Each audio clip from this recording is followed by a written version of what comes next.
नमस्कार दोस्तों, आज की हमारी इस वीडियो में हम आपके लिए पितृ पक्ष की एक बहुत सुंदर कहानी लेकर आए हैं। एक समय की बात है, दो भाई बहन थे। दोनों का विवाह हो चुका था और दोनों के दो दो बेटे थे। बहन विधवा हो चुकी थी और अपने भाई के घर में रहती थी। इस बात से उसकी भाभी बहुत नाराज रहती थी।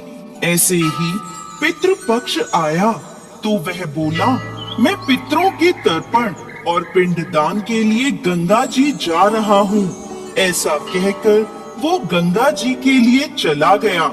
भाई के जाते ही भाभी ने बाहर खेत में ननद और उसके बच्चों के लिए झोपड़ी डलवा दी। अपने बच्चों के साथ वो झोपड़ी में रहने लगी। सुबह शाम भाई के घर जाकर घर का सारा काम कर आती थी। बदले में भाभी बचा कुचा उसे खाने को दे देती थी। जब भी वो भाभी के घर से आती तो आटा छानने वाला कपड़ा अपने साथ ले आती थी। घर आकर उस आटे में सने कपड़े को पानी में घोलकर चूल्हे पर चढ़ाकर पकाकर बच्चों को देती और कहती, खीर है, खा लो। ऐसे ही समय बीतने लगा। एक बार भाभी ने उसे वो कपड़ा ले जाते देख लिया तो बोली, बाई जी, आटा छानने का कपड़ा कहाँ ले जा रही हो? इसे यहीं छोड़कर जाया करो। उसने वैसे ही किया।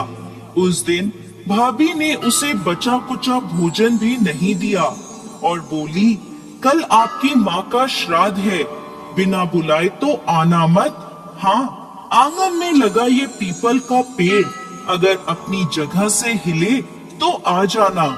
ये सुनकर वो बहुत दुखी हुई और रोती रोती अपने घर चली गई। घर पहुंची तो बच्चे बोले, माँ भूख लगी है, कुछ खाने को दो। वह बच्चों को बोली, बेटा आज हम सब का उपवास है, भूखे ही सो जाओ। अगले दिन बच्चे बोले, माँ मामी ने कहा था कि आज नानी का श्राद्ध है, तो चलो वहाँ चलते हैं। तो वह बोली, बेटा मामी ने कहा था कि आंगन का पीपल का पेड़ अगर अपनी जगह से हिले तो आ जाना। तुम बताओ, कभी पेड़ हिलता है? पत्ते हिलते हैं, टहनियाँ हिलती हैं, कभी पेड़ को हिलते देखा है? उसने बच्चों को समझाया कि बिना बुलाए नहीं जाना चाहिए। शाम हुई तो उसके भतीजे आए और बोले, बुआ माँ ने भोजन भेजा है।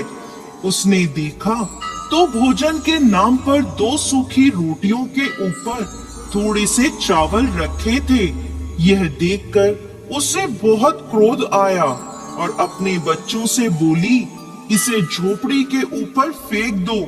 और वो भूखे ही अपने बच्चों को लेकर सो गई। सारी रात गंगा माँ को याद करती रही और बोली, हे माँ गंगा, मेरे भाई की रक्षा करना, वो हमारी रक्षा करेगा।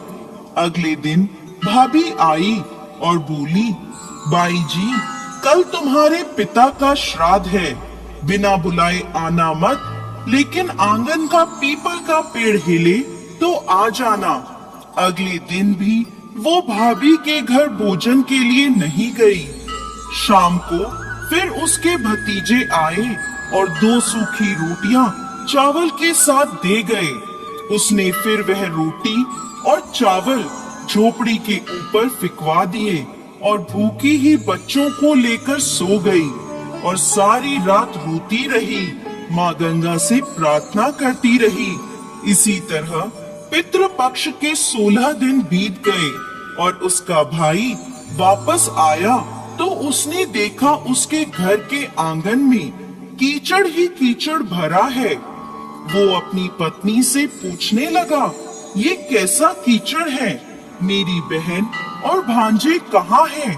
तो उसकी पत्नी बोली, श्राद्ध के पूरे 16 दिनों तक मैंने तुम्हारी बहन और भांजों के पैर कच्चे दूध से धोए हैं, इसलिए यहाँ कीचड़ हो रहा है।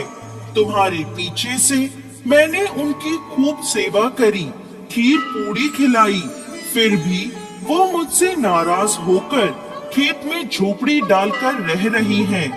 भाई खेत पर पहुंचा तो वह देखता है कि वहां कोई झोपड़ी नहीं थी, वहां एक आलीशान महल बना हुआ था, जिसके आंगन में उसके भतीजे खेल रहे थे। उसने जाकर अपनी बहन से कहा, बहन, ये सब क्या है?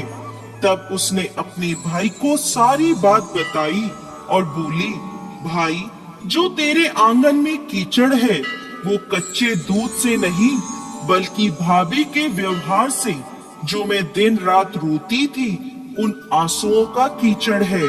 माता पिता के श्राद्ध पर भाभी ने कहा, पीपल का पेड़ हिले तो आ जाना, बिना बुलाए मत आना। पीपल का पेड़ हिला नहीं तो हम गए नहीं। और शाम को उन्होंने 2 रोटी और चावल भिजवाए, जिसे गुस्से में मैंने झोपड़ी के ऊपर फेंक दिया।